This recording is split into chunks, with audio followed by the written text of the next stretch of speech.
All right, everyone is starting to join now. Welcome. Maybe we were the late ones, not you. Everyone trickling in, welcome to your official eSPACE group training of the day. We are so excited to have you all. And as you guys are coming in, we're getting a quick trickle in right now. If you want to go ahead and drop in the chat, where are you listening from? What church are you with?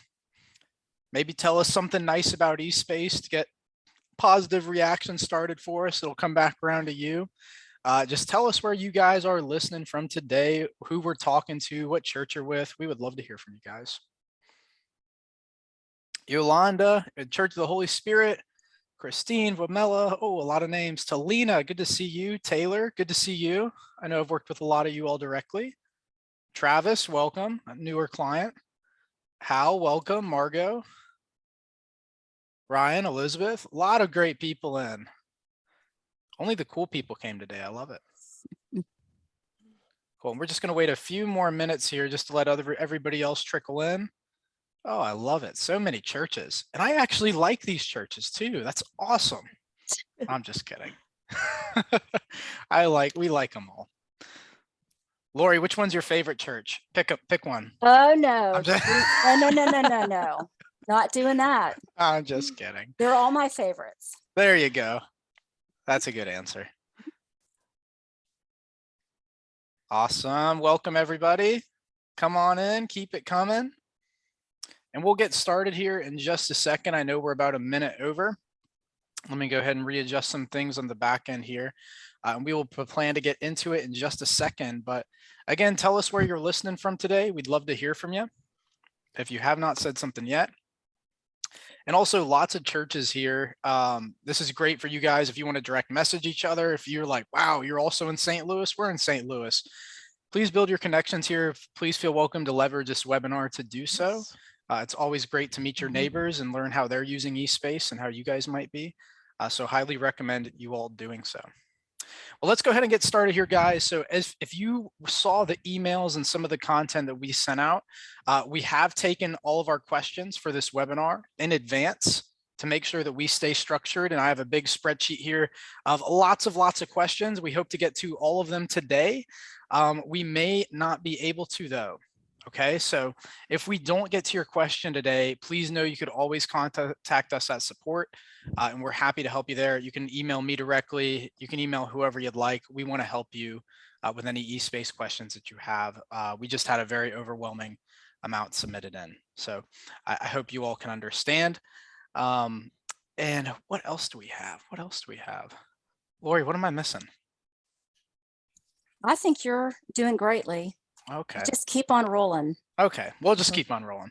So let's get right into it, everybody. And I will just say, if you do have any questions that we do not address in this training, we are not going to be able to address them as we're going through this. We've planned out the webinar very strategically, and we have all of the questions that we want to answer laid out, but we will do our best if we have time towards the end to answer questions, as well as go over some really important things that you guys may have not asked that we really want to cover with you guys. And again, this is all going to be eSPACE training related.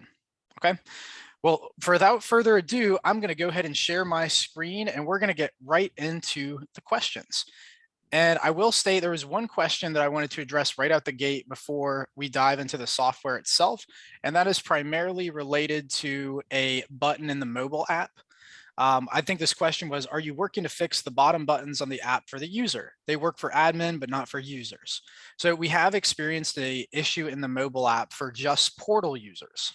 I think it was happening for users a little while ago, but there were some icons at the bottom that weren't working. So just to let you guys know, those buttons are working for users and admins, and they should also be working for your portal users now. If they are not, please submit the ticket to support@smartchurchsolutions.com so we can have our technology team look at that and make sure we get a resolution for you, because we won't be able to come up with a resolution on this webinar here. I hope you can understand.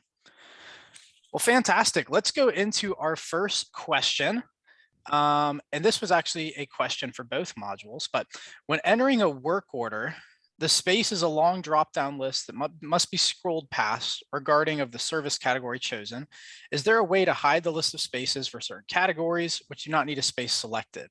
The same issue exists for, what am I doing? And we'll get back to this question, but I haven't even introduced my two awesome teammates with me here today. What am I doing? Lori, you were supposed to catch me. I knew I was I'm missing sorry. something. I'm just kidding. I just told you to roll with it. You did. Man, just getting right into the beef of it. Right. So I have two awesome teammates with me here today, Lori and Kim. Lori's done a little guest appearance on our last webinar for eSPACE, and Kim is new with us. So Lori, would you mind introducing yourself for the audience, and then we'll allow Kim to share a little bit about herself? Sure. Again, my name is Lori Erickson. I'm an engagement specialist and have been on board at eSPACE for 7 years now. And so most of you have reached out to me via support at some time, and I may have done some training for you all. So again, I welcome you to this webinar. Hope that you gain a lot of information from it. Awesome. And Kim? Hi, I'm Kim Simmons, and I joined eSPACE in the last few months, but I actually came out of almost 7 years as a client and was working as a guest services manager for a pretty large 5-campus church. So I have a lot of experience from the user side of the house, and so that's what I'm bringing to the table. Awesome. Yep. And the answer is yes, they are both smarter than me in many, many different areas. So I'm thrilled to have them with us. Awesome. So back to this question. So when entering a work order, the space is a long drop-down list that must be scrolled past regarding of the service category chosen. Is there a way to hide the list of spaces for certain categories which do not need a space selected? This same issue exists for virtual or offsite events as well. So Kim, I think this one is yours. Yes. Awesome. Can you guide me to how I can answer that? So I want to talk a little bit about parent and child relationships when you're setting up your spaces. I think that's the first thing you can do to minimize those long lists. So if we head over to settings and go to spaces. Now you're going to see in this demo site that we've got by that plus sign, you'll see like the McKinley Administrative Building is a parent space. And then we have another, what I'll call a sub-parent underneath that as the first floor. And then we've listed all of those spaces underneath the first floor. There's yet a third sub-parent of classrooms.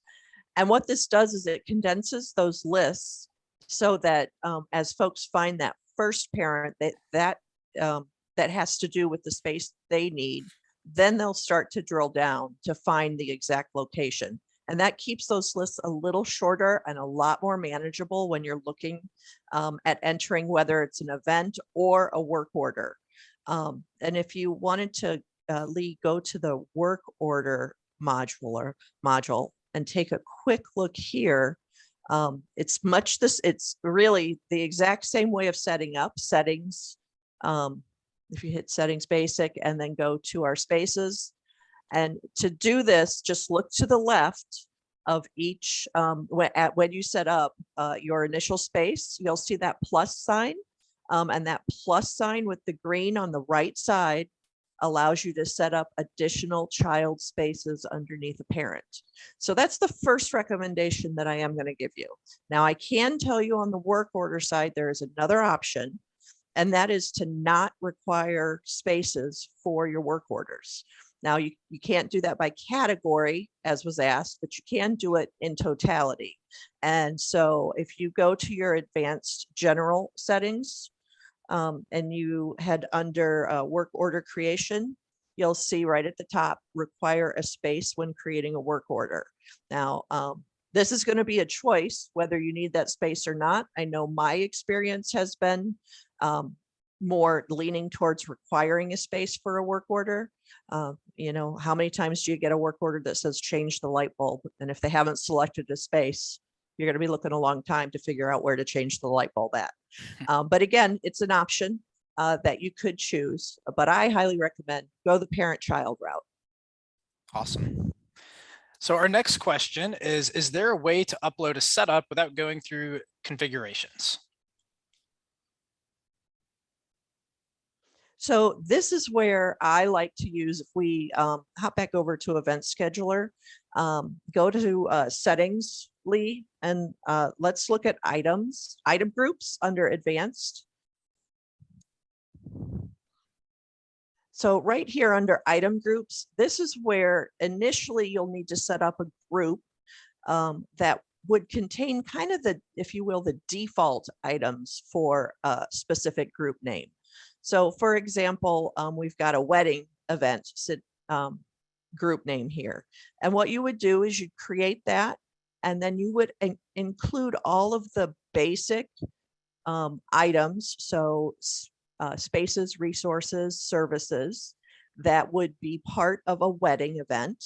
And when a user goes to initially create their event, they would, on the items tab, there's a field for groups, and they could select wedding, and it would automatically populate all of these items that are part of this group. There you go. Great. And even though it's going to populate what has been preset in that item group, the requester still has the freedom to make adjustments to that once it's all set. And I think that's a super great way to minimize for those things that happen common, you know, on a common occurrence basis. This is a great way to avoid having to keep doing each thing individually. Excellent. And Lori, if there's anything you'd like to add as we're going through this as well, please feel welcome. Yes, please. Okay, yeah, this is definitely a great efficiency tool. For sure. And so, and especially for those users that want to be able to, when there is a certain space selected, we've had so many requests for, if a certain space is selected, can we require a service then to pre-populate or be added as well?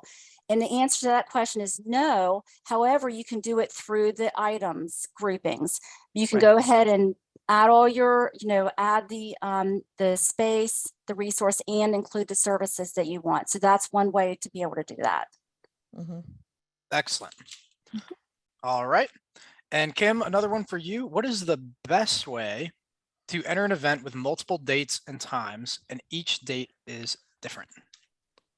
Okay, so we're going to talk about schedules a bit here, because this is really going to be the answer to this question. And honestly, I have another question that I'm going to read to you that is it's going to be the same answer, really. How do you set up an event that is recurring in consecutive days, but at different times each day? So really the same question. So this must be a hot topic. Here's my recommendation.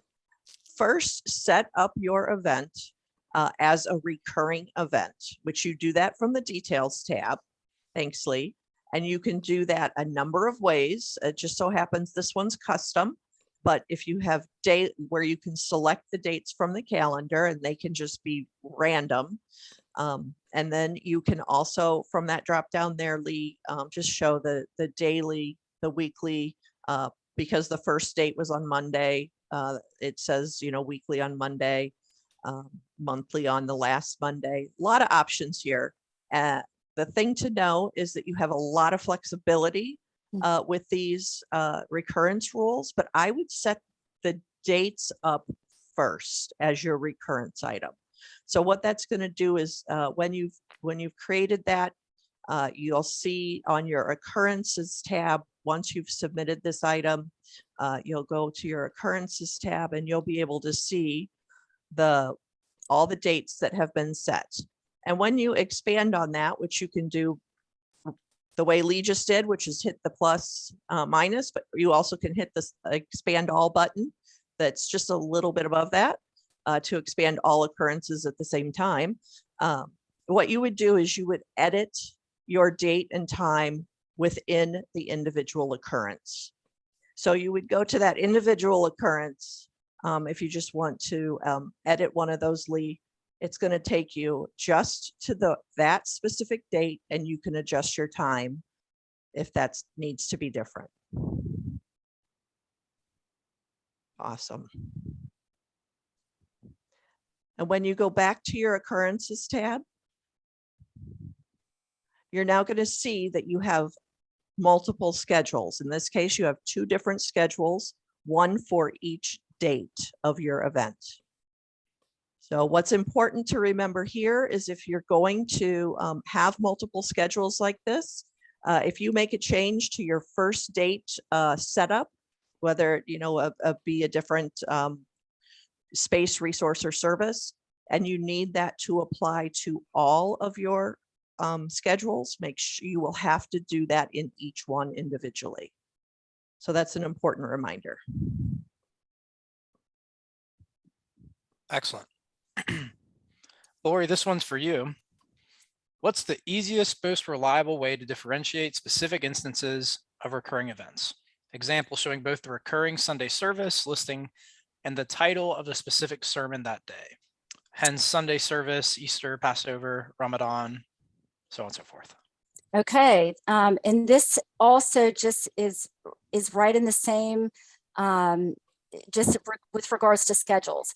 So the best way to do that is by adding your main event like we did on the details tab, making it recurring, and then going to the occurrences tab. And then you're going to, you're going to go to the schedules tab, and scroll down, and you're going to be able to add the schedule, like for if it's Easter, if it's a sermon that you want or a particular speaker that day, you could put that also. Lee, if you'll go back up, you could actually either put it in the description or put it in the name, the schedule name, if you want to include it. And then you would add you would have to go down here and choose the event start date. And it's going to be on a Sunday, it would probably be on a Sunday, but that's okay. And then start time and so forth. And you're going to add the different schedules for those specific special events. And then just so you know, when you add a schedule, and especially when they're public, what I recommend to do, so this is the one that you're going to want to be public, because you want the people to know that it's the Easter service, so that it's going to be public as well. So then that's where you're going to add it. You would just add this new schedule. Once you've completed adding the schedule, go ahead and hit add schedule. Then you can go back to your other Sunday, where if it falls on the same day, the occurrences tab. And if it's a duplicate, I'm sorry, this is probably not the best example of an event, but that's okay. So what you could do is you could actually, let's just say the Lee's test override was another Sunday event on 5/15, then you could actually go to all of the occurrences and then delete that particular occurrence and keep the special schedule there for that. So I hope that makes sense. Yeah, so you would want to expand that, the Lee's test, and then you could delete that particular one. But a special note regarding this, when you're adding schedules to an event, even though you're using the same perhaps spaces, resources, and services, there are no conflicts across schedules. So that's really important to know. Mm-hmm. Great. And I do see a few questions coming in the chat. Again, just as a heads up, we're going to try to do our best to address them, but please write it down and save it for the end of the call if we have time. Mm-hmm. Great. Kim, another one for you. How do you set up an event that is recurring and consecutive? Actually, I think we hit that one with the schedule. So let's go to the next one. We did. Okay. Our maintenance staff prints a weekly copy of the schedule. How can we automate alerts if there is a change in the room or setup needed? What is the best practice? Okay. And I did see someone ask if this was being recorded, Lee. I just want to assure everyone that we are recording this, and that'll be shared with everyone later. So that's great. So best practice. I'm going to answer the best practice part of that question first. I think the best practice would be not to print it. We would tell you to get your maintenance staff utilizing a mobile device, an iPad, a tablet, a laptop, because the only real way to get the most up-to-date information is to be live in the system. And that's probably the best practice. Now I get it. I know that you can, there's lots of struggles with moving some folks to a technical solution if they're not used to that. But I would suggest you set your maintenance team up as users and then start the process of having them work live in eSPACE. So that way they'll get the most up-to-date information. But there is another solution if you're faced, like many of us I know are, with the last minute requests and changes. So Lee, if we go to settings and we go to advanced and we hit the general category, we scroll down to event creation. There are two things that I love here. So the first one is highlighted, and this has to do with allowing a new event to be created with an event start time that's less than X days in the future. And you can set those number of days. So right now it's set to 1. You see in the box there. But what you could do is say, you know, what is reasonable for your organization to say, you know, you should know your events at least, you know, a day, 2 days, a week ahead of time. So this would restrict folks from adding last minute events. Now, we all know last minute is going to happen no matter what we do and how much we plan, right? So we do have this button right above this toggle switch that says apply the event creation restrictions to the admins as well.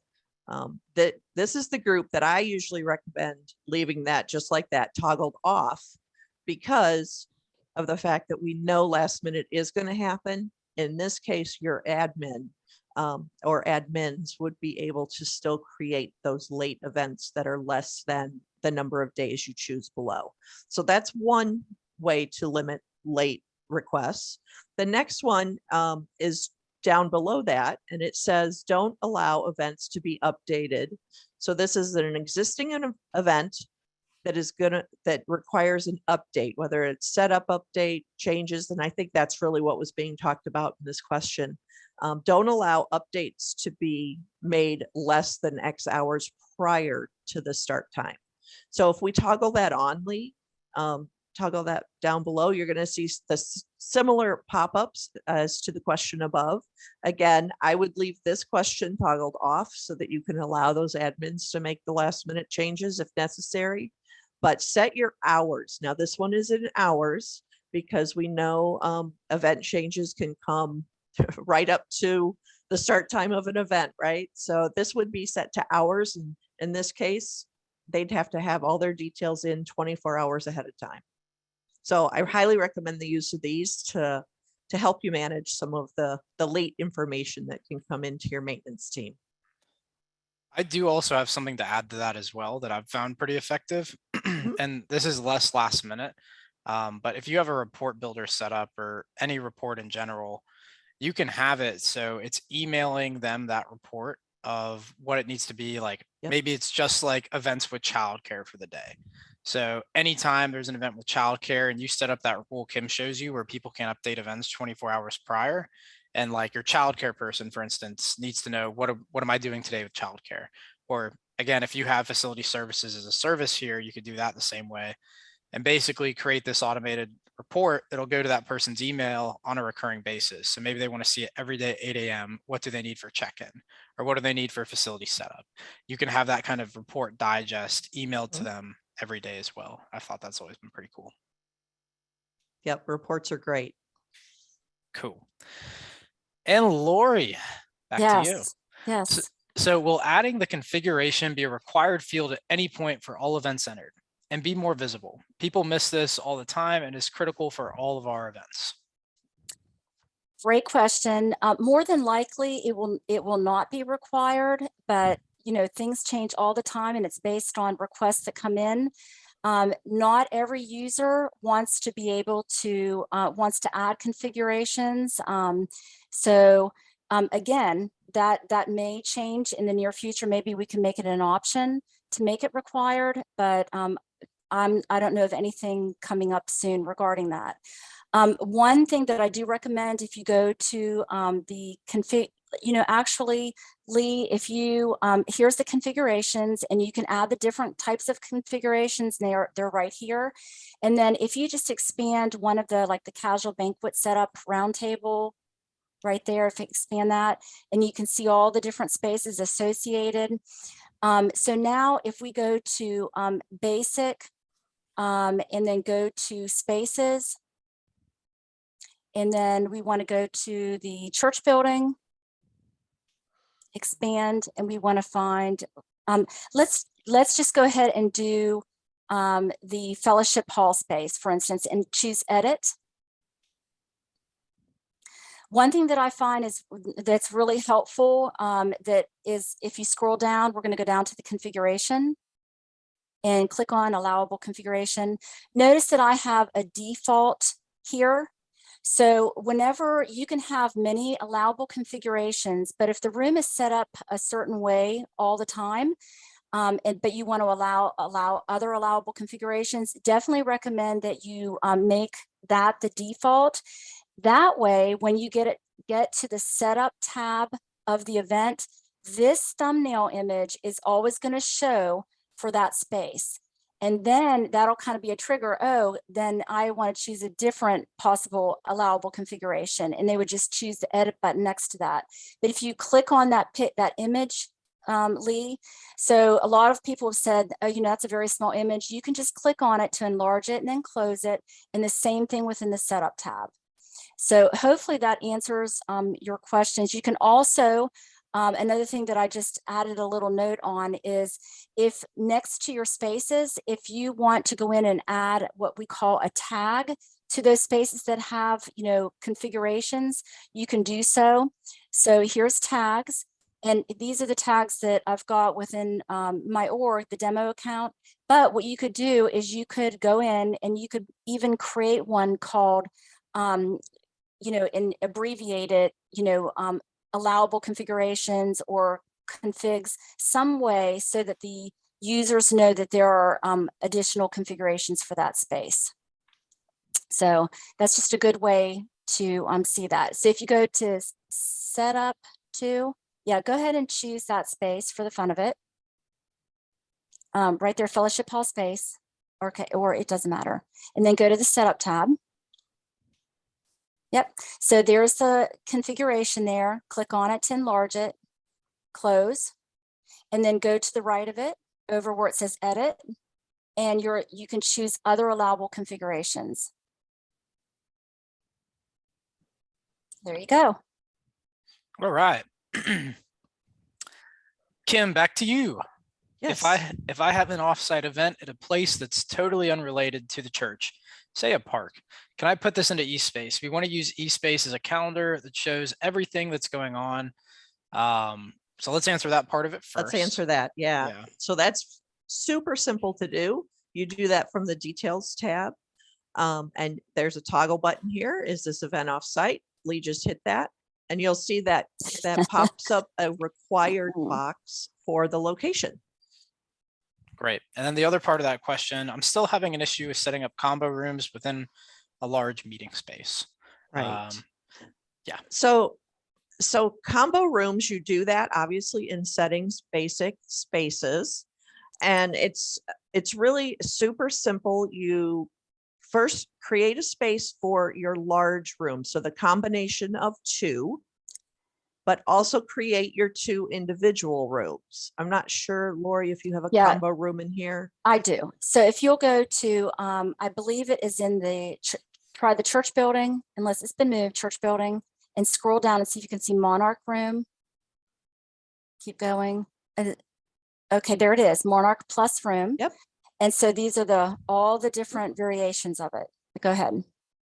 Yep. So whichever combo rooms you just, when you are editing those or creating those, at the very bottom of the creation, there's combos, kind of a grid line. You'll expand on that. If you could open that up, you'll see right there. Yeah. And so you are just, as you expand, you'll ultimately find. Scroll down. Yeah. Scroll down. Monarch room. Monarch right there, room expand. there. Right. So this particular room is a combo, and it's associated with all of these other variations. And I will tell you, there's a really great tutorial and video on knowledge base on how to do this. It's super simple to follow. So I definitely recommend pop to knowledge base when you're ready to do this and do a search of combo rooms, and it's going to come right up. Also, reach out to support, help and Yes. support if you need help, and we'll Yep. walk you through it.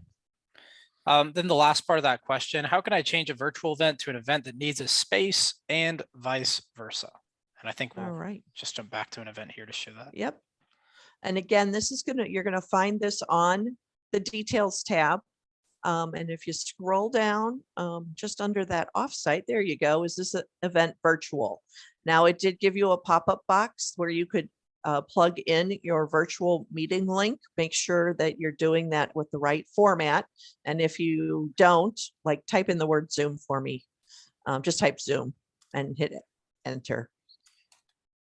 Or tab down. Or, yeah, there you go. And it's going to tell you that you didn't use the right format for your meeting link. So that's a good, helpful reminder. I probably do that almost every time. So this is a much better way to go. And because this account is integrated with Zoom, Lee made it really simple by clicking that Zoom button that was off to the right side. There you go. Now, if you have a recurring meeting, and you have multiple occurrences that are happening on site or off site, you can just go to your occurrences tab. Expand all, Lee. Oh. Yep, it's okay. So- Expand all. Oh, I it's don't still, think it's multiple Yeah, it's occurrences. this is Okay. a single. Yeah, okay, gotcha. we'll do this one. This is recurring. Yep. By the way, kind of cool hack for people. If you see the rotating icon here, that means recurring. Mhm. So if we hop to the occurrences tab, you can just edit the date time of one of those meetings. Scroll down because you're going to be right there. There you are. Yep. Change it to virtual. If you have a link and want to add it, you could do that right there. It's not required. I know some organizations don't want their virtual links on the calendar. That's totally up to you, but that's how you can change for just one of your occurrences. Now, if you're going the opposite way, all of your occurrences were virtual, and now you're making one of your occurrences in person. Make sure if you toggle the virtual question off, you need to make sure if you hadn't already selected spaces and resources and services, you'll need to do that because you're going from a virtual meeting to an in-person meeting. Great. Lori, printing question. Yes. How can you, or when printing out a calendar, how can you filter information to print? Okay, so let's go in and filter the calendar. Choose filter, and let's go down and choose, let's do it by approval areas. So go to approval areas, and we'll do childcare or food service, it doesn't matter. And then filter. So so once you do that, actions, and then print calendar, and it'll print just like that. So if you should go ahead and choose to print, Lee, we won't actually print it, but print. And then just, you can also choose the print status colors. Okay, so there you go. So there's your filter. It's not the whole thing. That's what it is in print. We'll fax it over to you if you need it, if you're listening. Yeah. And that was your question. I'm just kidding. Okay, so Kim, back to you. Look at all this back and forth. Yeah. And by the way, guys, if you're still listening, we're going to get to work order and asset management soon. We're just trying to get through some of the event scheduler questions first. An event is recurring, and there are some setup changes going forward. Are changes made in one occurrence carried over to all occurrences? So if you have a recurring event and you make your changes within the base schedule, so in this case you had two schedules. So if you could pop back to schedules, Lee. Mm-hmm. There, okay, this will work. So you can see we have two schedules. We have the one that has its next date on 5/11, and then we have a singular event that is happening on August 10th. So if you look at the number of occurrences, that is about a little more than halfway across that line. You'll see there's 32 occurrences of the Cancer Care Support Ministry. So this is where I would make my changes. I would make sure I'm in this schedule I'd make those changes and they would apply to all 32 occurrences that are part of that schedule. Now, if I need to also incorporate those changes into that one schedule date of August 10th, those I would need to make separately. And I'll share too. This was an odd event because I chose one with multiple schedules. What I always like to share is if you edit something on the setup tab here and it's just one schedule again, assume it's one schedule, then it's going to do it for all of the occurrences that follow. Where if I want to just do it for one single occurrence, I would do so under the occurrences tab. Exactly. Right. Okay. And actually, Lee, why don't you, if you could pop back over to your setup tab, I just want to show everyone real quick. If you're not sure where you are schedule wise, take a look in the upper right corner where there's a drop down. Because there are multiple schedules on this particular event, you have that drop down and you can toggle between them. Yep. Lori, back to you. Yes. How were conflicts resolved in Event Scheduler? Good question. So what I want you to do, Lee, let's go to scroll down. Let's see if we can find something. It's conflicting. Conflicting. Let's go back. You know what? Actually go back to the dashboard and there go under conflicts and we'll go to that one event. So go back to the dashboard. Yep. And then conflicts. Oh, I don't have anything. There was. We've resolved our conflicts, people. Okay, so let's just do try test for resource shortages. Go back. I see that the event. I see it. Oh, you Test saw for one? yeah, go up. Just scroll up more and it tests for resources and overages. Go to items and go to spaces. There we go. And we're going to scroll down and there's C conflicts. So basically as a user, you're going to click on that C conflicts to see where the conflict exists. And then because it may not be affecting all of your occurrences. So if that is the case and you want to have a conversation with the other event owner, then what you would do is go to the conversations tab and you would start a conversation with that other event owner. Start a conversation there and then talk about, would you be able to, can I use that particular space on such and such a date? So that's how you would resolve the conflict. Otherwise, you're going to need to involve an admin. So you can choose any admin, let them know, hey, this is, there's some conflicts here, and I would really like to have this space, and then have the admin resolve the conflicts. So that's the best way to do it. But I will say, if when you're going to select the items and you see that a good majority of your occurrences are you're seeing a conflict for most of the occurrences, then more than likely you need to just choose another space. Yeah. Excellent. And just the same goes for resource shortages too, because we were here also. If you inventory your resources, it'll let you know when you're overextended. Okay. All right. Ooh, this one's for me. What does public in the event scheduler mean? Okay. When we're under an event and we can mark it as public, what I'm saying here is I want this to show on the calendar on my website. If we are using the embed code for the public calendar that we provide under settings, advanced, public.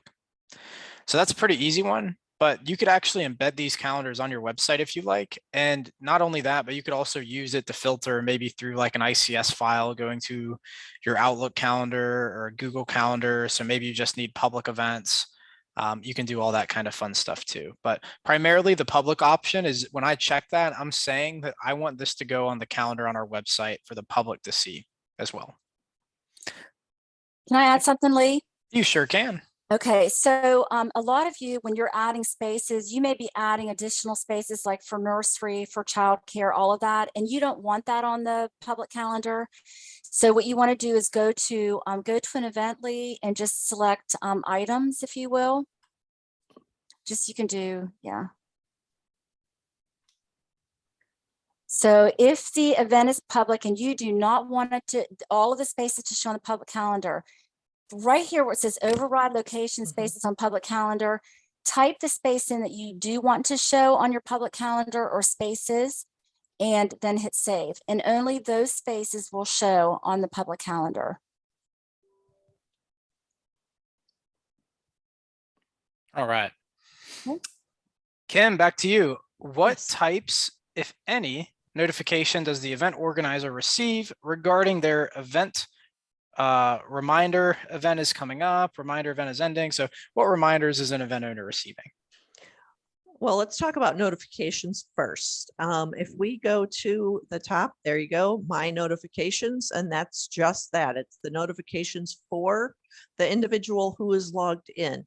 You can click that notification preferences button, and every individual can choose whether they want to receive an email or a push notification if you're on the mobile app for any of these topics.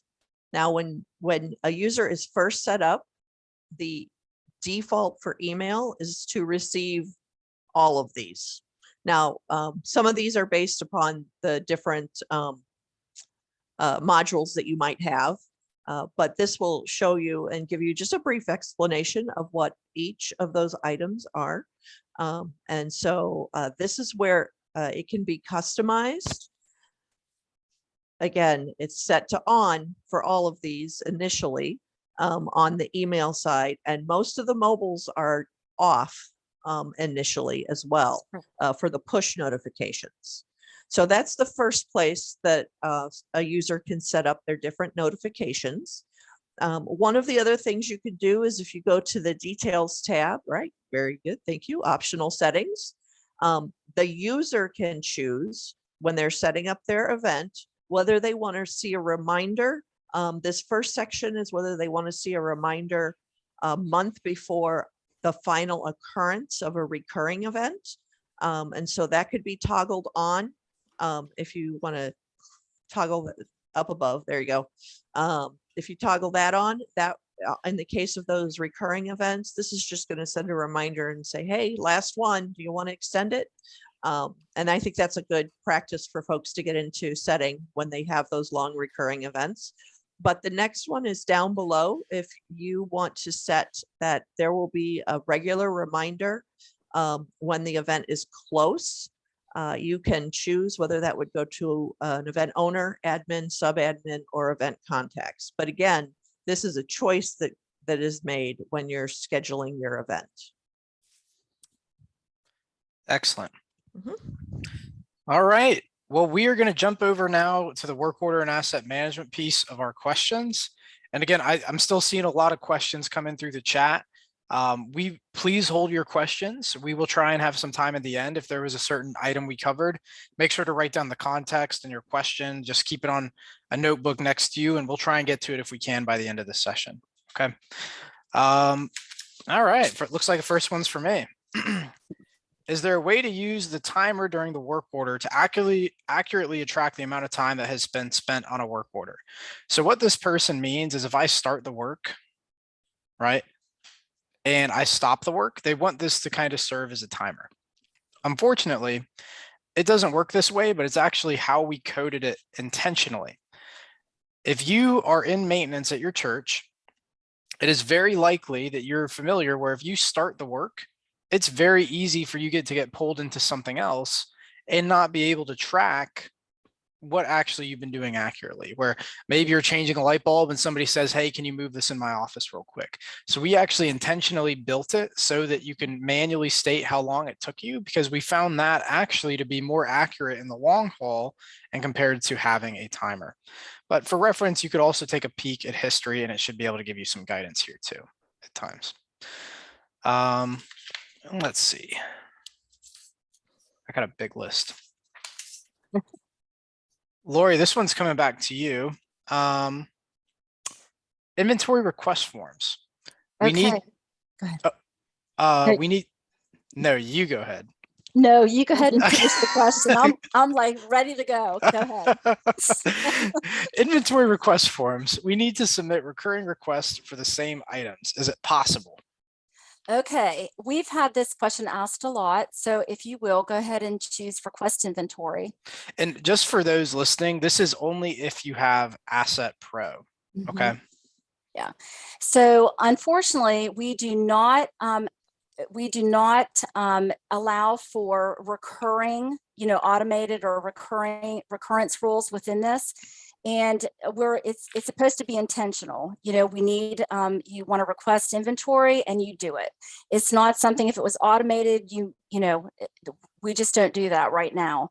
So if you have anybody has anything to add, you can do that, but there is not the ability to set recurrences for this. Yeah, you can't set recurrences for it, but you can always go in, and I think there's a way to replicate it. Maybe I'm wrong, but you could also add multiple items to a request too.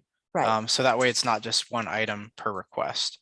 Mhm. And I'd be curious to know too, kind of the purpose of the recurring, because I think as of right now, we built it for it being just typical transportation, where it would really mess up the inventory if there was something recurring and it actually didn't get fulfilled, or it was in backlog. I think it could mess a lot of things up possibly. But if that's something that you all feel strongly about, you're also welcome to share it in our post idea section here. Cool. Right. All right. And we can't forget about you, Miss Kim.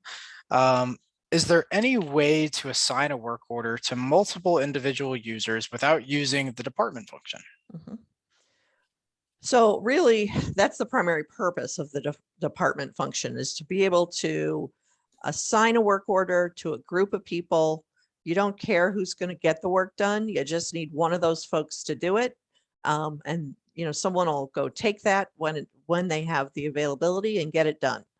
So that's really what the purpose is behind the department function. So that would be our first recommendation, is to just follow that. Now, another idea I had is with setting up tasks. If you have a work order that has multiple tasks to it, each task could be assigned to an individual person.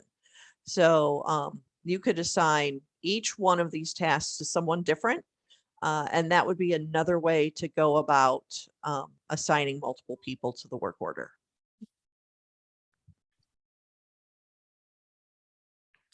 And you guys are all going to watch me here as I assign every single one I of these. hope we're not No. going to do that, Lee. I'm just kidding. Lori, circling back to you. Yep. In work order management, what is the easiest way for an administrator to see others' work order list? Okay, there's two different ways of doing this. Go to work orders, all work orders, and then you could actually go over, and if you want to see who it's assigned to, just drag that assigned button, right column header, just drag it up there and put it up here, assigned. Oh, yeah. I'm not following. Okay, so that's okay. But first of all, before you do that, where I've got created, approved, completed, X those out because we want to see all of them. If you want to see all of them. Now take the assigned to column header, drag it up into the blue, blue. There you go. Now you can see, okay, now scroll down.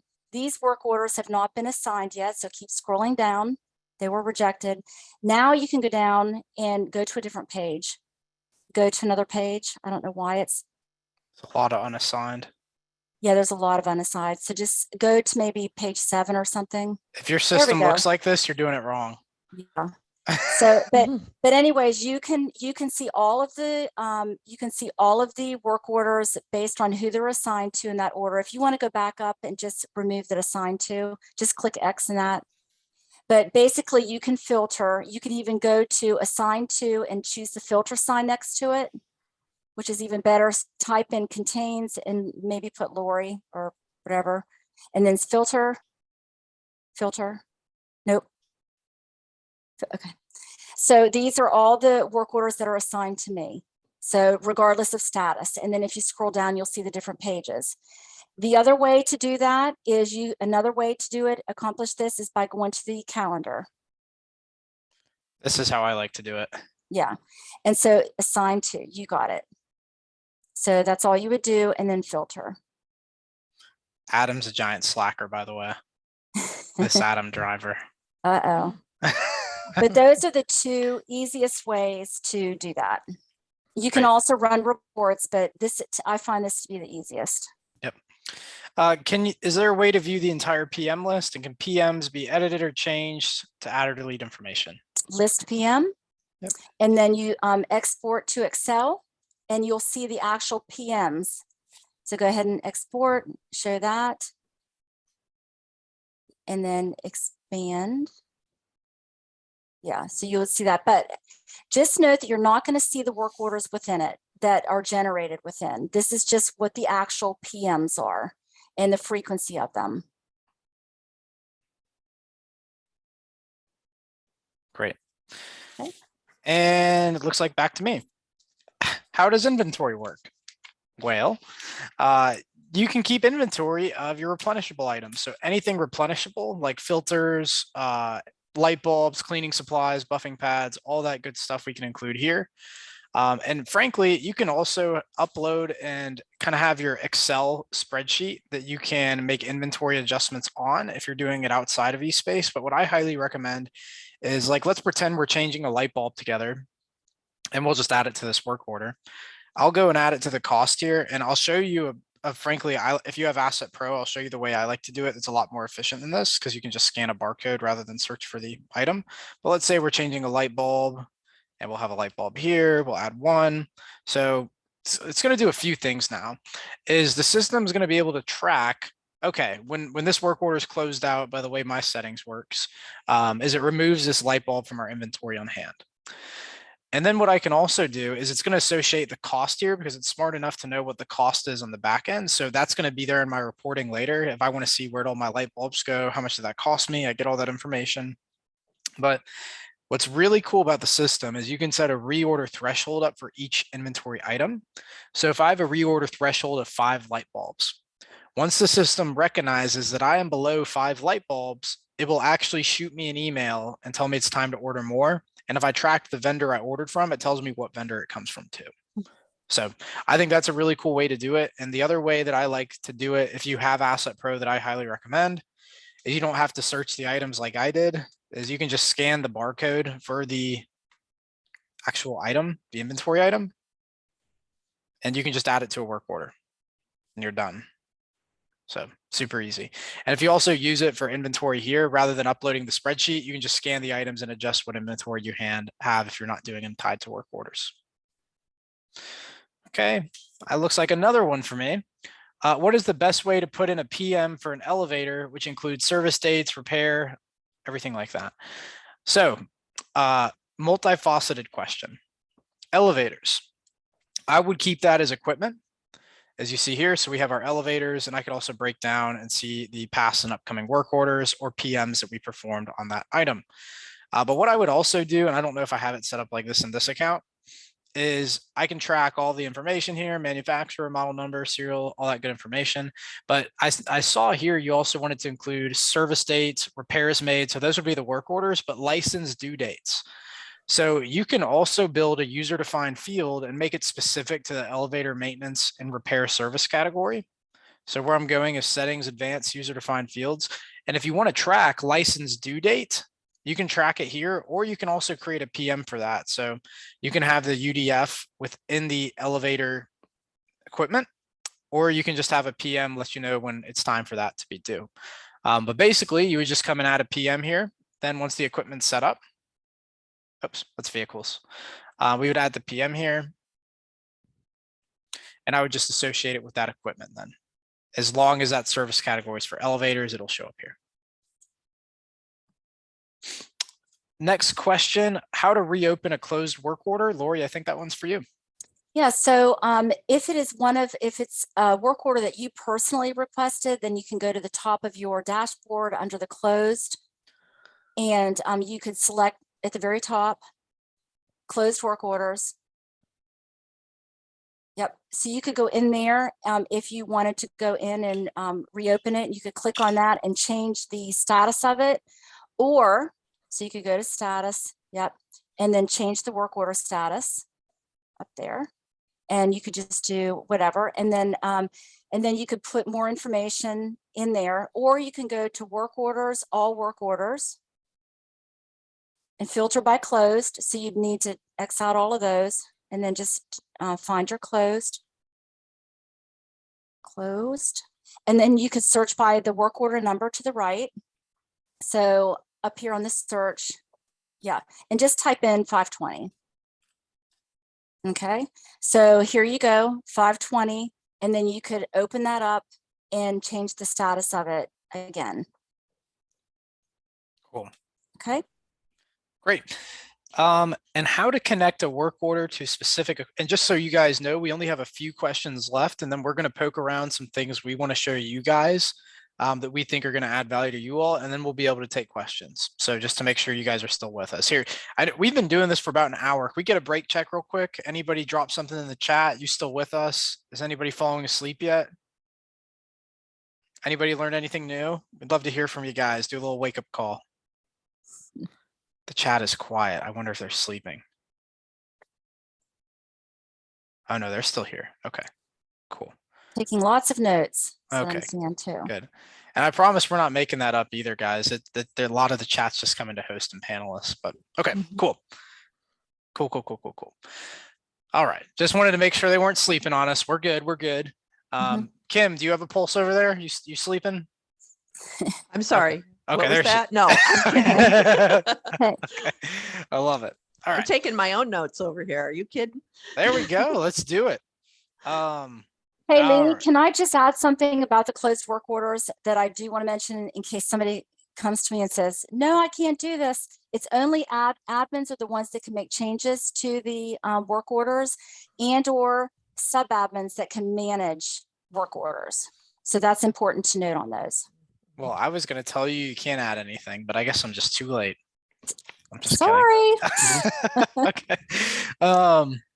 Okay. 2 more questions, and then we'll jump into some cool stuff that we want to share. Not that this hasn't been cool. This has been really good questions. How to connect a work order to specific equipment. Well, here we are. Yeah, we talked about this a little bit. It's based on whatever the work order status is or a service category is. So then you can choose the, so if it's changing it to IT and computers, okay, then you can choose the equipment. And also if you do though get more granular, and let's just say you had selected a space within the work order and you had tied and you had added a space, and that you can go ahead and choose that. Okay. But if the equipment is tied to a space and you choose, a certain space that it's not showing, it may not show within the equipment. You may not be able to pull that equipment up. Yep. And a huge reminder for everybody using work order and asset management, everything in here flows from service category. Yes, it does. Like I cannot assign a elevate. Well, that's a bad example because that's kind of electrical. I can't assign an HVAC unit to a plumbing request, for instance. I can only assign an HVAC unit to a work order with the service category of HVAC, the way my equipment is set up, right? So, and even user permissions. When people can't assign work to somebody, it's because they don't have the permissions for that specific service category, which I think one of you is going to hit on a little later. So Yes. we'll not spoil it. Thank you. Last question. Exciting. We're about to transition into something fun. Okay. How to delete or end a PM. And for those who may not be as facility focused, PM is preventative maintenance task. So that is what we're referring to when we keep saying PM. So Lori, Okay. how do we delete or end a PM? Okay, I do not recommend deleting a PM, and here's why. Let's just click on like grounds, fertilize, or inspect playground and choose the plus sign to the left of it. Okay, you'll see that there are lots of work orders associated to this PM. So you're not really going to want to delete the history of this PM. So what I recommend instead is clicking on the edit button for the PM to the right, up, yep. And then what you're going to want to do is scroll down all the way down to where it shows the end date. So this may not have an end date. You want to add an end date to stop any future right here, end date. So you just add an end date and then hit save. And then that would stop any work orders from generating for that scheduled maintenance. Great. Okay. Well, those were a majority of the questions that were submitted. If we did not get to yours, then it was either a little late for us or it was submitted earlier this morning and we just did not have a chance to get it. And again, please, we will kind of save some time for some questions towards the end, but I am going to go ahead and stop sharing my screen here. And I am going to allow, who's up? We'll let Kim. Kim, would you like to take the reins a little bit and walk us through some event scheduler advanced stuff that is on your mind? I would. And so let me share my screen. All right. Hopefully you're all seeing my demo account, which I only started as I came on board here with eSPACE. So mine's not nearly as complex as Lori's yet, but boy, give me some time. But but what I want to do is I want to share a couple helpful hints that I know I've learned just from my time here, as well as my time as a user. First, I want to talk about in the events, I want to talk about the setup tab. The setup tab, I often see this tab being underutilized. And what do I mean by that? There are, you can see right here under what I titled my next gen theater, you can see that I have assigned resources and services to that theater. And that is super helpful when people, my tech team or my building maintenance team, my setup teams, when they are taking resources or services to an event. So how do I do that? And I actually left a couple blank here so we could do that together. I'm going to go to my stackable chairs where I've asked for 150 chairs for this event. And when I click edit, I get this little space, and every space that's part of my reservation is here for me to select, but maybe I don't need chairs in every space. Maybe I need them here and I might need them here. Do I have any more? No. Okay. So I need them in these 3 rooms. Now I do want to point out, you'll see I've got a couple rooms where it says not allowed. Well, that's because I have actually set certain resources to not be allowed in some of my spaces. And so these are the rooms that I want my chairs in. As I selected those, you'll see this grid popped up, this grid that's going to allow me to actually type in the number of chairs that I need taken to each space. So I can type all of my chairs here. Now you'll see right here's my quantity. So let me go back and fix that because I don't want to have them put more chairs than I don't want to say more chairs than I asked for, because that's going to be just as confusing. So let me hit save here. And now you'll see I've now told whoever's going to be setting those rooms up where to put the chairs, the stackable chairs, so they know what to do. I can then go in here and I can edit it, and I could say, oh, I want it set up in this format, which is one of my formats. And in my case, Lori had that really nice picture for hers. And I instead have a couple little diagrams. So it gets the same thing done. So whatever works for you. But this at least will tell the person doing the setup what needs to be done. And if I wanted to even go the extra mile, I could include a note. I could say, oh, let's say this is a really low maintenance event. We're going to say leave the stairs stacked, leave the chairs stacked. They're going to do whatever they want with them. So let's just put that note, and that really makes it super clear. So I see this underutilized quite a bit. You can do the same thing on your services. So you can see that I assigned this service to this theater. And then I put a note here that we want a laser light show, awesome music. We want our speakers to have mics and handhelds for the audience Q&A. So I was pretty specific about what I needed the mics used for here. And you can do that on all of these.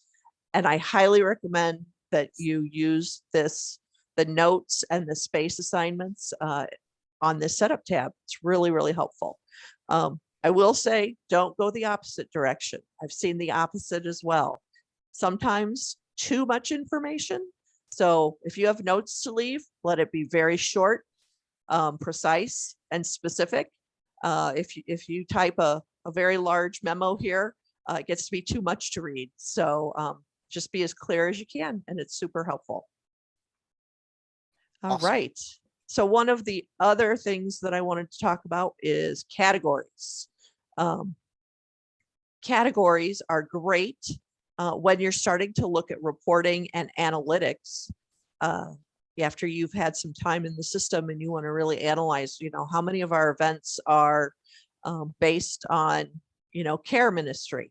Well, if you have categories set up, you can really start to understand your events and where their focus is. I see a lot of churches set up their categories in accordance with their ministries, which is a great option. That way you can see, where are your events happening. I also did an example here of a focus area.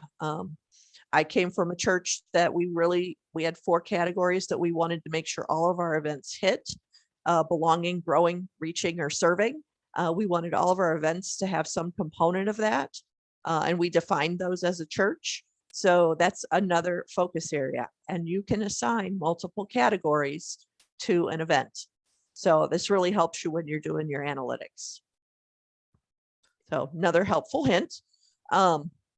We really kind of talked about one of my other favorites as we were answering questions, but I'm going to pop over here to our advanced general settings, and I'm going to just go through it real quick again. It has to do with the time for new events, the number of days to allow a new event to be created, and the number of hours to allow changes to an existing event. So these are 2 of my favorite features to help minimize the last minute itis that happens sometimes. So highly recommend these settings as well. And I do want to mention, this is a setting that your admin, if you're not an admin, you're not going to be able to see these settings, but this is something you can talk to your admin about and make a decision for your organization. All right, so I also want to talk about conflicts real fast. There is these top 2 toggle buttons, has to do with who can submit an event that has a conflict. I know many times it's easy to not stop someone from submitting. You just want to hope that they're going to work through those conflicts as the events get closer. But that doesn't always happen. So sometimes it's a great idea to look at these settings. This one will prevent everyone from submitting a conflicting event, even your admin. Don't recommend that one as much as I do the next one, which will prevent your users and sub-admins from submitting a conflicting event. So they're going to need to work through the details, whether they're going to ask another ministry to move out of a space or free up a resource, or whether they're going to make a change to their own event. This will force that to happen before they actually submit the event into the approval process.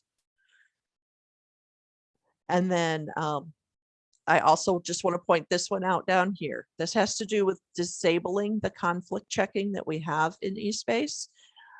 Services is the one area within items that I would recommend you disable the conflict checking.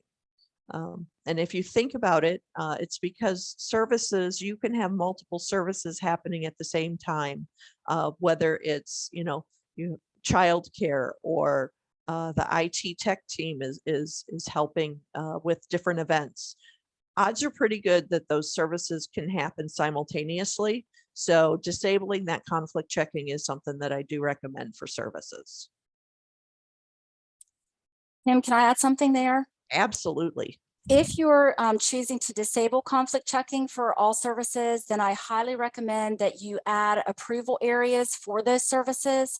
And the reason for that is you want someone to know when that service has been selected and also be able to manage the service. So for instance, if it's childcare and you need to get volunteers, if you're responsible for getting volunteers for childcare, then you need to know when that service is selected and you want to be able to manage the volunteers. So I definitely recommend setting up sub-admins for those services. And then you can also on the calendar be able to filter out by your approval area to see all of the events that are tied with that particular approval area. So that's really helpful. All sub-admins should be doing that, going to the calendar, choosing their approval area, filtering it, and then they can see, you know, in real time, the approved, the pending, all of those events that are coming up that they have responsibilities for. Great additions. Thank you, Lori. You're welcome. And the final item in event scheduler that I want to mention is really, I'd call this an efficiency tool. And it's the tags. So under settings, under advanced, we have the opportunity to set up tags. And I have a number of them that I've started to set up, and it really has to do with whether something is, it's almost like a filing system is the way I think of it. Whether we have a label associated with a space, a resource, or a service, and it can be associated with one or all of those, or any combination thereof. You'll see I've got chairs that are associated with resources and with a space. And what that looks like is when you are, let me get back to my dashboard here. I probably have some on this one. If I look at my items, you'll see that I've got tags associated with some rooms. I've got a combo room here, and I've got a projector. This room, I know from looking at my tags in the list, has a projector, a whiteboard, and it's a Zoom room. So I know that this particular room has these features, and so that might meet my my criteria for my meeting coming up. So using tags to help you, and I know I love this one because sometimes we have a lot of things that are similar. If I just want to see, well, how many chairs? What are the chairs? Here's my choice for chairs. I have stackable chairs. I have folding chairs. And I don't have to look at the long list of all of the resources that I have available. I can just search by tag and narrow down my options. So highly recommend tags. It's a great efficiency tool, not only for you, but for your users as they're submitting their events. Love it. Yep. Well done. And the fact she just joined us a few months ago, she's crushing it. She knows her eSPACE. Yep. Sweet. Lori, would you like to take the reins before we give away a couple iPads? Oops. Oh, I'm just kidding. We're not doing that. Would you like to show people work order and asset management, some of the advanced features you love? sure. So let me just go here and choose this and share. Okay, so this is my dashboard. And so some things that I want to talk about is the service categories. As Lee has mentioned already, service categories are key within work order and asset management. So I'm going to go here, I'm sorry, basic and service categories. And just want to show you a couple. Within my organization, I know I have a lot in here. I've chosen to go a little bit more granular, and it may be a little too much for all of you, but anyways, I do want to show that. But they're key, and the reason why is because they differentiate work orders based on the work that needs to be done. So when you add a work order and you choose you want to choose the best service category that the work is applicable to, And then number 2, they determine what users that can perform the duties of the task, who they are, because within user permissions, you're giving users the permission based on certain service categories. So you want to make sure that you have the right people that are lined up with the right service categories to do the work. And then they're also, service categories are also associated to equipment. So they're tied, you know, when you add a piece of equipment, you're associating a service category, and you'll see that in here, or service categories. They're also tied to inventory. They're also tied to, I'll just show, we're going to get to inventory in a little bit anyway, but they're also also associated to different tasks. Service categories, whenever you're running reports, you can search by service categories. So again, service categories are key within the work order and asset management. So if there's any questions with regards to that, let us know, put it in the chat, or you can reach out to support with any of those questions. But I will say, for questions that come in, yeah. please make sure to put it in the Q&A section, Okay. and not the chat, because we will not be able to monitor it as well. So Okay. please, questions, Q&A. Okay. Yep. And then also another thing that I'm very fond of is the task library. So I've got a lot of tasks, singular tasks added within here, again, tied to service categories. So I've got all different types of tasks. This list can get very long, as you can see. So then it's a good idea to organize them and put them in groups. Individual tasks and groupings of tasks can be added to a work order based on the service category within the work order. So I'm going to go ahead and I'm going to choose task groups, and I'm going to show you how I've organized my tasks. So within anything that's lawn and garden maintenance, so I expand and you can see all the different things, that the different individual tasks that I've added. You can put them in different order, but once they're added to a work order, then, and you can go ahead, I'm sorry, and add, put the estimated work time in there.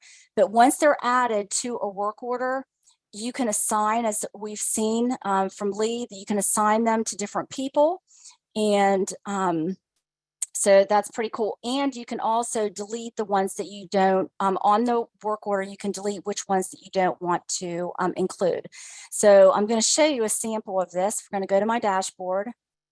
And we're actually going to go, let me see, we're going to do all work orders in progress, and I'm going to go ahead and look for work order 3038. And hopefully, there we go.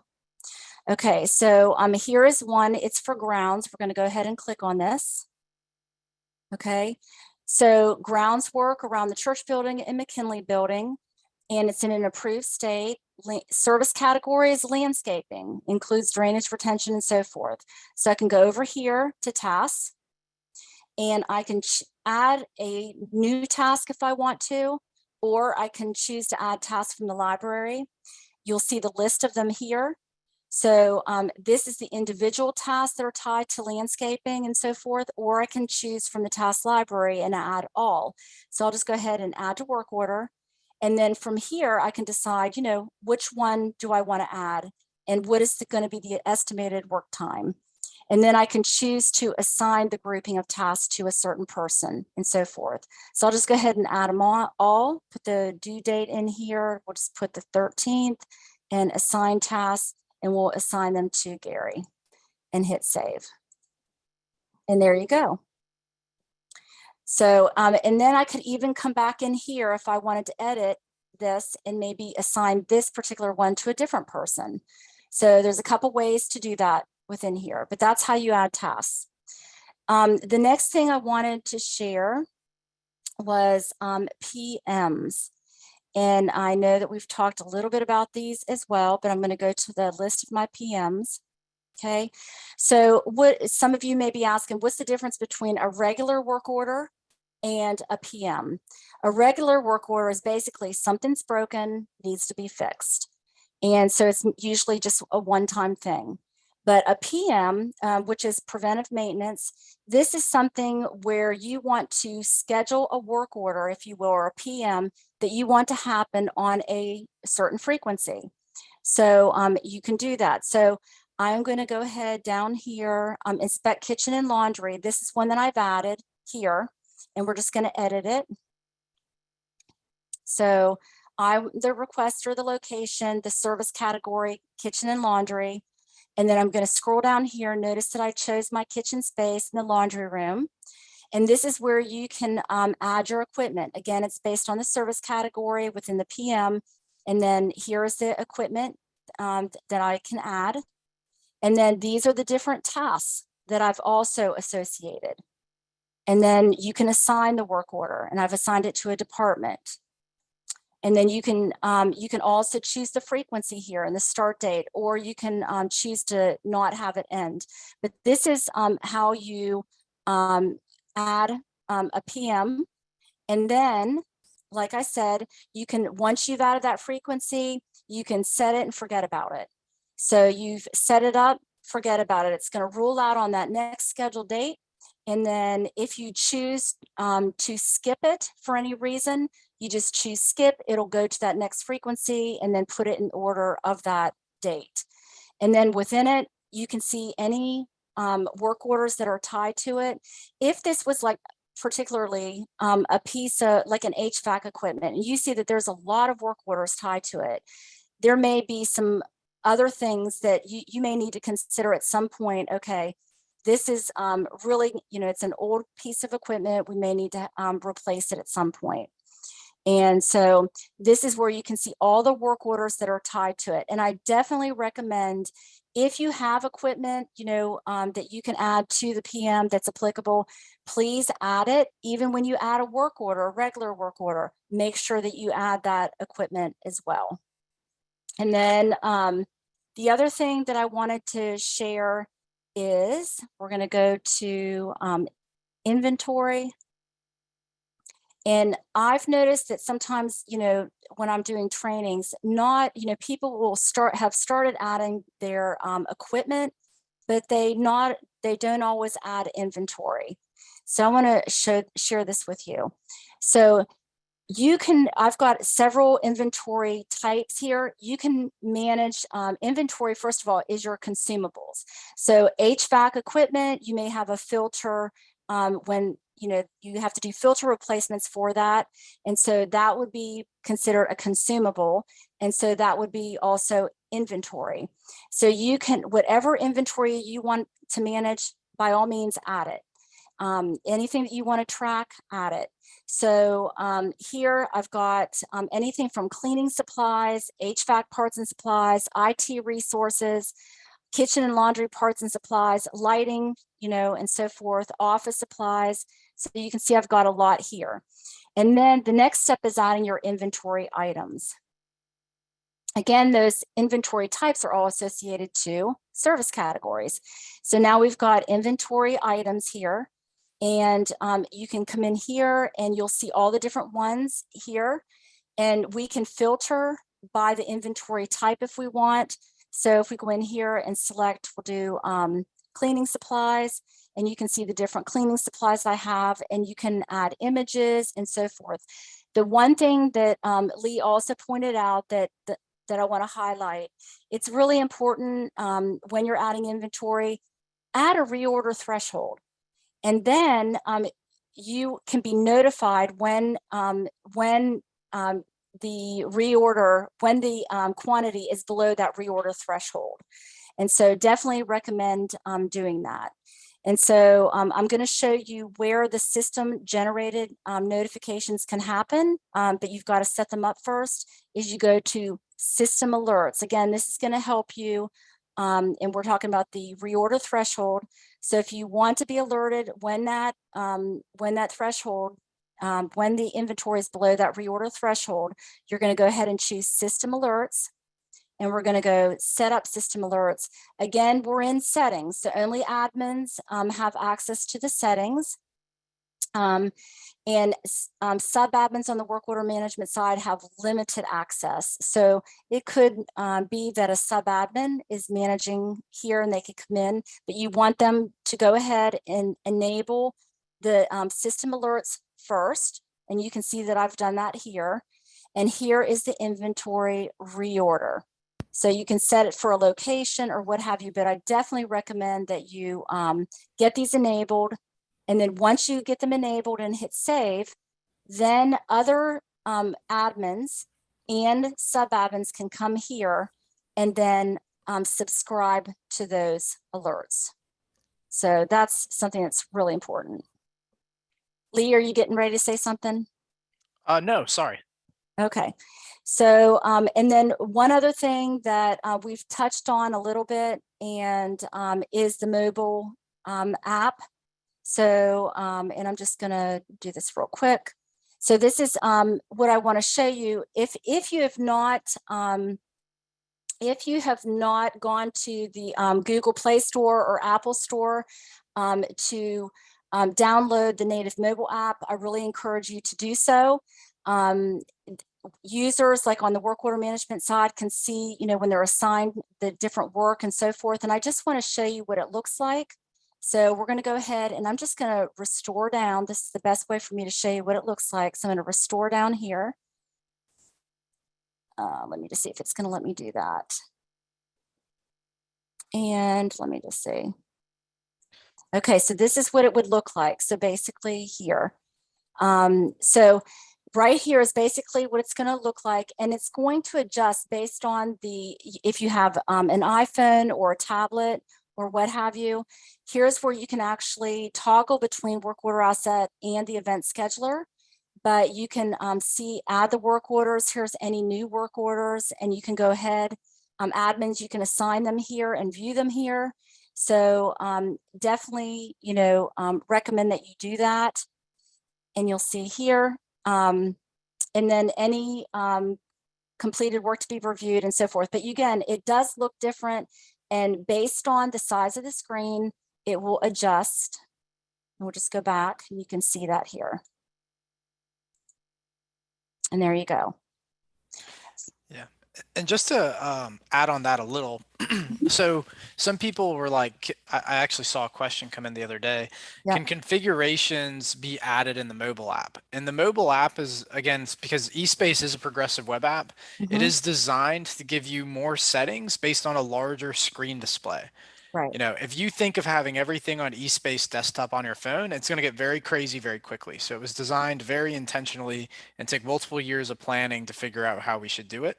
But basically, if you go on like an iPad or something like that, you'll have more settings on a larger screen like an iPad than you would your iPhone. If you do want to modify settings and some of the back end stuff like that, you absolutely can, but just needs to be on a different device. And that's basically what I had for the group. Awesome. Well, that was great. Group, we have been at it for about an hour and a half so far, and I see a bunch of questions getting in. We're certainly going to get to those. Everybody with me real quick. Take a deep breath. Do I have to get the wiggles out? Shake it off, wake up a little bit. Okay. Everybody awake? You're at the home stretch. We're 3/4 of the way there, and it's going to get fun from here. Now, I know I was joking about the iPad thing, but in all seriousness, who would be interested in a free month of eSpace if you could? Nobody? Yeah, me neither. Free things stink. There we go. Some people. Okay, I love it. So this wasn't a tease this time, but there is a little bit of a catch that I'll share with you guys. So we are officially, as of yesterday, and if you guys were at our eSpace conference, Tom may get mad at me for sharing this. I always share things too soon, but I love you guys, so I'm going to do it anyway. But basically, we have just started a referral program in eSpace, and it will give you the ability to get a free month of eSpace if you refer a friend, and they will actually get a free month as well. So if you come here and go to now under the profile and referral program, basically you come to the bottom here and you're going to have to electronically sign this with your name. But if you know somebody who can benefit from eSpace, I've read and agree with all details of eSpace, here's your referral code. And don't use mine because you'll give me a free month and you don't want to do that. You want to make sure and go and get your own. I'll take the free month though, don't get me wrong.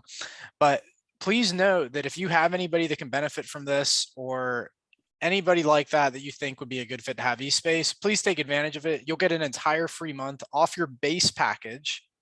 That's your base. Just to give you, I want to make sure I'm not wordsmithing anything, but what we define as the base is if you're a bundled client, event scheduler only, or work order and asset management only, you'll get it off of that. If you're using like billing and invoicing, HVAC integration, things like that, unfortunately, you won't get the discount there. But if you're like a bundled premium user, you'll get the entire discount or that entire month free of bundled premium, which is anywhere between 180 to 220 based on what tier you were added on, or 240. Because we have, there's a lot of eSpace clients that have been grandfathered in at a lower tier. So if that's you, you can pat yourself on the back for getting in early. But in essence, that's what we are doing. So if you have any questions about that, you're welcome to contact us at support. But if you do have a friend that you're referring to it, make sure as they're talking to the salesperson here at eSpace, and maybe me and maybe one of my colleagues, make sure to tell them the code prior to getting their account set up so we can make sure you get that free month and they do too. If they don't do that, there's nothing we can do. Our hands are going to be tied because it's all tied technically. Cool. So that's kind of some exciting news to break things up, right? That's kind of fun. And so somebody referred Dara. Yeah, so please, if you'd like to, if anybody wants to connect with Dara, get her a free month, give her a shout, let her get after it. We would love it. All right, cool. So we do have some questions coming in. I tried to answer what I can, but now we are going to take the last 30 minutes here and we are going to answer questions. So let's see here. We have about 10 more that are open. Lori, would you be okay if you share your screen for this and I'll kind of list off some questions for you? Okay. Is this going to be event scheduler or work order management? Oh, we're going to give you curveballs. It's going to be all over. Okay, I'm ready. Okay. So we have Jim Burke had 2 questions. This is work order, Lori. How can we print an image attachment with a work order? And then he also asked, expanding on my previous question, when a work order is printed, how can we include printing any image attachments with the work order printout? And as you answer this, I think you should also tie in best practices. Okay, so all work orders in progress, we're going to go to and see if we have anything. Let me just see. I know, trying to find something, inspect playground. I know that there's an image there. Okay, so attachments is where you're gonna go. Here's the playground equipment. We're going to click on that, and it's a download. So we're going to bring that up. And there it is. And then you would go ahead and print it. So you've got a print icon right here and you can print it. Great. So, but it doesn't show like as a thumbnail image here. So just want to make that clear. That's an attachment. And that doesn't show up when you print the work order, does it? It's just the description and the key details are behind the ticket, correct? So yeah, so if I even go to the details, here's playground equipment. Here's the, so I've attached the playground equipment to it, and then here's the equipment details. But again, it's a link. Yeah. So, and Lori, can you go to the dashboard real quick, or actually just press the print button right there? If that's not a. Oh, right here? Yeah. Mm-hmm. It does not include the image. Yeah. So just to show, this is what it would look like printing the work order. But as you could see, based on the printout and based on all the details within the work order, there's a lot of stuff. If we printed all that information, that would be a really big piece of paper. So we still say best practices are use your phone, because if you're on your phone looking at that work order, you can see everything right there. Yep. Or a lot of our users will give their team an iPad on a cart. Really good way to keep track of everything right there too. Yep. So good question, but I think there may be what I would consider a more efficient way of doing it rather than printing. Joanne, this is going to go into event scheduler Lori. Joanne, Al, he's being smart. He's getting that code out. Joanne, can you walk me through canceling a reoccurring event for just one day of the event? For example, if a ministry has the space reserved for every Thursday, but we're having a parish event and we want to cancel just one of those Thursdays. We're going to do that. Great. So here's parent support on a Thursday. and it's in pending status, but that's okay. So we're going to go to the occurrences.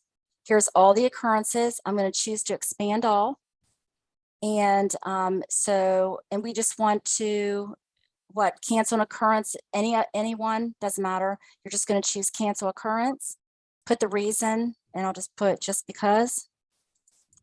And we hit yes. And there you go. So it's canceled. So that particular occurrence is canceled. So even if I approve this, it's still going to show as canceled. And based on your settings, then you can elect to show the canceled occurrence on your calendar. Great. I see Amy had one for event scheduler, so we'll stay here. Hey, Amy.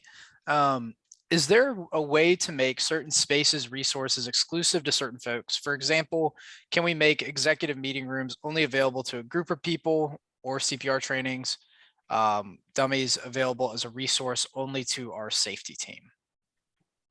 Okay, that is based, any items here, it's based on, actually, that's more like user permissions. So if you've got spaces are tied to locations, and resources can be, or they can be shared in services as well. So that would be user permissions based on location, but you cannot, if it's tied to a location and the user has permissions for that location, then they're going to see all the spaces. Yeah. You can't hide just some. Yeah, so I think to answer your question, Amy, you can't make them exclusive to certain people. But what I could recommend for you is if you create an approval area around those items and ensure that you're only approving them for those particular people. And I think that would kind of come back to a staff training thing as well at the end of the day. I know you guys are pretty big, so it's probably hard to get that across to everybody. But that would be maybe what I suggest. And then if you wanted to, I don't know if this would help, but you could restrict resources to certain rooms, but not people to certain items. So that may be the catch 122. But. And then you could also choose to, if you want to restrict them to users outside of eSpace, then you could have them use the public forum and choose not to show certain spaces, resources, or services. You have that option of, what you want to display. Yep. Allison asks, can I input a work order for a date in the past? Sometimes I perform work without getting time to input it that day, and I like to predate so that I can use analytics well. That's a good question. Yeah. The answer to that question is no. It's whatever you enter it's going to go in as that date. Yeah, and what I'd say to Allison to kind of help address that is you may not be able to do it for a day in the past, but you could submit it that day and then just change the status to completed and be done with it. That way it's still going to show in your analytics. It just may be a day off or so. And you could also note that in the general comments of the work order. I was going to suggest here also, Lee, that this is a great space to use an email request. So if you do some work and you have an email set up, you can email that work in, and it's a very quick to do. And then later on, you can go back in and enter the more detailed information. Got it. Dick asked, is there a module for asset management involving barcodes or QR systems? Dick, if you could type up another question for me, let me know your use case for that, because we do have the barcoding system for work order and asset management. So you can scan your assets and inventory. That is helpful, but you could also use a QR code without that, depending on your use case. So I think it just really depends how you want to use it, because I don't want to push you an add-on if you don't need it. But just let me know how you'd like to use that, and I might be able to give you a better answer. Chris Frost, on new mobile app, I've requested and checked stay logged on, yet it is asking for login and password. Hey, Chris, please, that would be more of a technical request. If you can submit a ticket to support@smartchurchsolutions.com, something we might not be able to answer on a webinar. Another question, can we add a time frame for a work order to be completed instead of just a date? For example, time-sensitive events or work that needs to be done before a contractor shows up. Lori, I know we can't do it based on time, but is there an interesting way you would handle that? Oh my goodness. So advanced general, Yes, so work order creation, you can, that's the completion date. So say that, repeat that question again, Lee. Can we add a time frame for a work order to be completed instead of just a date? For example, time sensitive events or works that need to be done before a contractor shows up. Yeah, you can set priorities, but in here, I would just go ahead, automatically set requested completion date to X days in the future upon work order creation. You can do that and choose the number of days, and then that any admin can go in and adjust it if it needs to be done sooner or later or what have you. Yeah. Does that answer the question? Yeah, I think so. I think, Allison, what I would do if I were you too is make sure your priorities are set and train your team very strictly on the priorities. And what I'll even do in the priority settings is have urgent and then in parentheses say 24 hours or less. Yeah, and this And is what then I've for done here. medium, I would do like 48 hours or less and make sure your team is trained and accountable for that. She also asked, can the request to completion date be added to the email notifications? Like the emails that come to you? I do not think so at this time. Okay. Dorothy, we are moving to a multi-site location. How do I set up combo rooms for our online campus and our main new campus? What I would do instead of getting into the combo spaces again, well, do you want me to review the combo spaces of what I did with that room again? Yeah, you should. Okay, so what I'm going to do is go to settings, basic, spaces. And then we're going to go to the church building is where it was, and the monarch room. Okay, so here, this is one big large room that can be set up different ways. These are all the different ways that it could be set up or partitioned, if you will. So we could just have room 300A section available and so forth. So when you're setting up the combination space, monarch room, you do, or you could just put large room, or 300. And then what you want to do is you're going to go down here. And so you're going to say, when this particular room here, like room 3A, once you've added the different variables, you're going to go ahead and choose the edit button. So we're on 300A now. Oh, Lori, she actually just chimed in. Her problem is that when she wants to set it up, she's only able to pick one campus. And that's just because of your tier that you're on, Dorothy. So there's 3 types of tiers in eSpace. You have Deluxe, which is 1 campus up to 75 rooms. The next tier is up to 5 campuses and up to 150 rooms. So you may need to update your tier if you're adding on multiple campuses, and you could do so under settings, other, billing, if you are the billing contact for your organization. I also saw somebody in the chat here. Where can I find the work order option? Again, that would be a billing thing. If you just have the event scheduler, Karina, then that is all you'll see, where they are 2 separate modules, and you can choose if you want both or if you just want one. CJ, I'm reading your request. That does seem like a feature request. In terms of the public calendar, we actually just had an upgrade to it to include the by event view. So I'm not sure our developers timeline and creating more additions to that. But what you can also do is you can use our APIs and you could build your own calendar that way as well if you'd like to have a view different than the ones that we offer. If you just type in your browser api.espace.cool, you're more than welcome to use those to build a customized calendar for your kind of view as well. Awesome. And we have lots of feature requests and post ideas. So it's a little difficult for us to make sure we get to all of them as clients need them. Yeah. And CJ, another thing I'd recommend for you too, there is maybe to go around the API development resources. I know some churches that have used that have a WordPress website, you can get a plugin and choose where the source file is coming for that plugin. And it could be an ICS file, it can be a Google Calendar. So to get the data there from eSpace, you could use the Google Calendar API integration.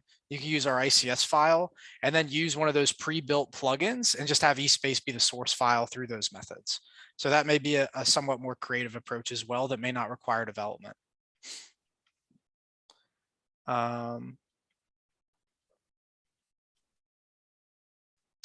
I do not know preferred WordPress plugin, unfortunately. I know, and I wish I could give you more information. I know there's some that have worked really well and some that haven't.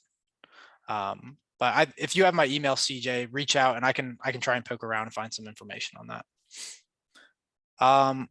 Okay, well, we don't have any other questions as of right now. I'm amazed how many questions we just got through today. That was amazing. We got through like 58 questions. So that's fantastic. Well, we have about 15 minutes left. I'm going to open it up one more time. Does anybody have any questions about eSpace, their modules in general? Anything that you'd like us to train on a little bit deeper for the last 16 minutes here? You guys were very generous with your time and we want to try and make that worth it for you all. So anything we can do to make sure you receive value and the training that you want about eSpace right now, let us know and we'll do it, or we'll do our best to get to it unless 100 people reach out, but I don't think that'll happen. Lisa, to answer your question, I will be emailing everybody who registered the recording to this later, and you're absolutely welcome to access that. We may put it on YouTube too. It depends how Kim's feeling. Okay. Hey, if we don't get any questions, we could see if anybody wants to sing for us, or maybe they've got a song. Or Lori, do you have a song ready? No. No, I don't. I don't know. You do a great Twinkle Twinkle. Can we hear some people in the chat that want to hear Twinkle Twinkle? Oh no. I'm just kidding. Actually, Lori, we're getting some responses here. CJ will sing with you.